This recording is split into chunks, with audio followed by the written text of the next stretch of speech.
in Skyline. I moved to Skyline in the seventh grade, went to Keeler, and it was like friendship.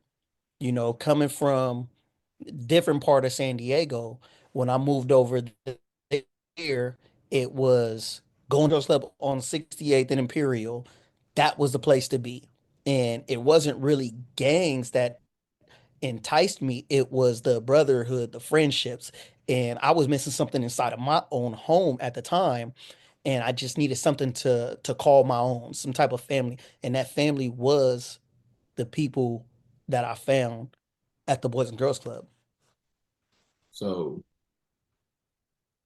you said you was missing something at home. Was it like I remember I don't know if it was at your wedding. What was it? I believe you said something about, was it you and your dad? Y'all wasn't the tightest. Y'all didn't have the kind of relationship that you always have wanted, and now your relationship is much tighter now than it used to be. Was that the missing piece, like Yeah, not having your father like definitely. that leadership role and leading you down a different path?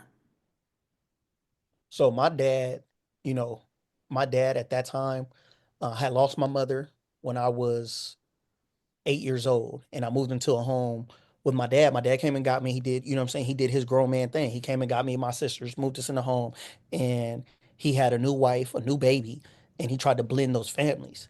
And for a time, it worked. And then my dad just fell on like certain hard times at his job, and so he wasn't as present. Right, he's going through what I now know was probably a depression, just a mini depression. He can't work like he was. He's just stuck in the house while he's figuring out his situation. And then my stepmom, she didn't make it any better because she didn't treat us with any kind of love. She didn't accept us as her kids. We just were tolerated and we felt it. It's one thing to know that she said it. It's another thing to actually show it. Like, I see you know how to show people love because you gave it to your nieces or nephews or kids of your friends. So you know how to be nice. You know how to show love, but you decided not to give it to us. So that home or the house we lived in didn't feel like a home.